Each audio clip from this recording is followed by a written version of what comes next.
السلام علیکم ورحمۃ اللہ وبرکاتہ۔ میں ہوں شیری بھائی اور آپ دیکھ رہے ہیں میرا یوٹیوب چینل گولڈن احادیث۔ امید کرتا ہوں آپ سب خیریت سے ہوں گے۔ دعا ہے اللہ تعالی ہم سب کو صحت اور تندرستی کے ساتھ خوشیوں والی زندگی نصیب فرمائے اور ہر قسم کی روحانی اور جسمانی بیماریوں سے محفوظ رکھے، آمین۔ دوستو، آج کی ویڈیو میں ہم جس پیغمبر کے بارے میں آپ سے بات کریں گے ان کا اصل نام عبد الغفار تھا۔ آپ علیہ السلام کی ولادت حضرت آدم علیہ السلام کے وفات کے 126 سال بعد ہوئی۔ آپ علیہ السلام کو 1000 سال عمر ملی، جس میں سے 950 سال آپ اپنی قوم کو نصیحت کرتے رہے۔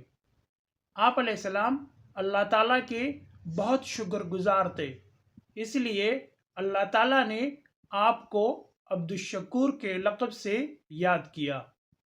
آپ علیہ السلام کو آدم ثانی بھی کہا جاتا ہے۔ دوستو، اب تو آپ پہنچ گئے ہوں گے کہ میں کس پیغمبر کے بارے میں بات کر رہا ہوں۔ ہاں جی، میں حضرت نوح علیہ السلام کے بارے میں بات کر رہا ہوں، اور آج کی ویڈیو میں ہم آپ کے ساتھ حضرت نوح علیہ السلام کے بارے میں کچھ معلومات شیئر کریں گے۔ تو آئیے دوستو، ویڈیو کے نیکسٹ سیگمنٹ کی طرف چلتے ہیں۔ حضرت نوح علیہ السلام آدم ثانی۔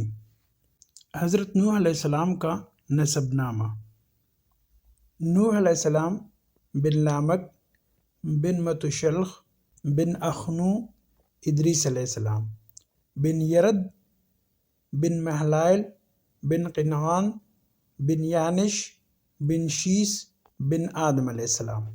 سیرت نبی صلی اللہ علیہ وآلہ وسلم ابن حشام رحمہ اللہ علیہ۔ حضرت آدم علیہ السلام کے بعد مشہور انبیاء علیہ السلام میں سے ایک حضرت نوح علیہ السلام ہیں۔ آپ علیہ السلام کی ولادت حضرت آدم علیہ السلام کے وفات کے 126 سال بعد ہوئی۔ آپ علیہ السلام کو 1000 سال عمر ملی، اس میں سے 950 سال تک آپ علیہ السلام اپنی قوم کو نصیحت کرتے رہے۔ حضرت نوح علیہ السلام کا اصل نام عبد الغفار تھا، لیکن آپ علیہ السلام اپنی قوم اور آخرت کی فکر میں بہت زیادہ رویا کرتے تھے، اس لیے اللہ تعالیٰ نے قرآن مجید میں آپ علیہ السلام کو نوح یعنی بہت زیادہ رونے والا کے نام سے یاد کیا ہے۔ آپ علیہ السلام معمولی نعمتوں پر بھی اللہ تعالیٰ کا شکر ادا کیا کرتے تھے، اس وجہ سے اللہ تعالیٰ نے آپ علیہ السلام کو عبد الشکور کے لقب سے یاد کیا۔ فرمان الہی ہے ترجمہ: بے شک وہ نوح علیہ السلام ہمارا شکر گزار بندہ تھا۔ سورہ بنی اسرائیل 17 آیت نمبر 3۔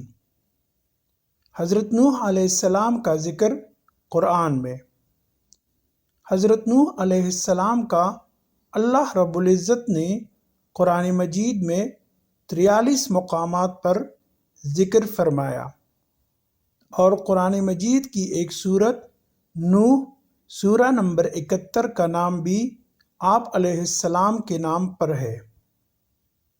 حضرت نوح علیہ السلام سے پہلے لوگوں کو گمراہ کرنے کے لیے شیطان کی چالیں: اللہ تعالیٰ نے حضرت آدم علیہ السلام کی اولاد میں خوب برکت فرمائی، اور اولاد آدم سے بہت سی بستیاں آباد ہو گئیں۔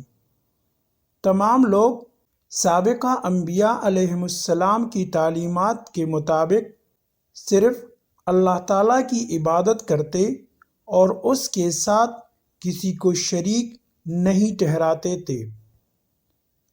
اولاد آدم کا اللہ تعالیٰ کی عبادت کرنا شیطان پر بہت گراں گزرتا تھا، اور وہ اس سوچ میں تھا کہ کسی نہ کسی طرح اولاد آدم کو گمراہی میں مبتلا کر کے اللہ سبحانہ و تعالیٰ کی رحمت سے دور کیا جائے۔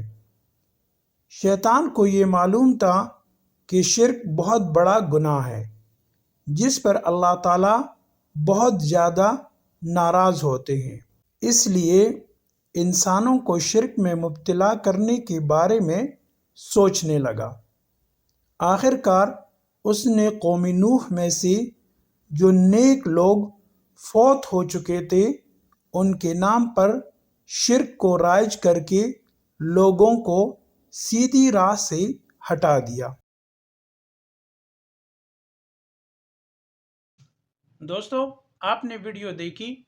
اگر آپ کو ویڈیو اچھی لگی ہو تو ویڈیو کو لائک کریں، چینل کو سبسکرائب کریں اور ہماری حوصلہ افزائی کے لیے ایک چھوٹا سا کمنٹ لازمی کیجیے گا، اور ثواب کی نیت سے ویڈیو کو اپنے دوستوں اور فیملی میں شیئر کریں تاکہ ہم اس طرح کی مزید معلوماتی ویڈیوز بنا سکیں۔ بہت شکریہ دوستو، اللہ حافظ۔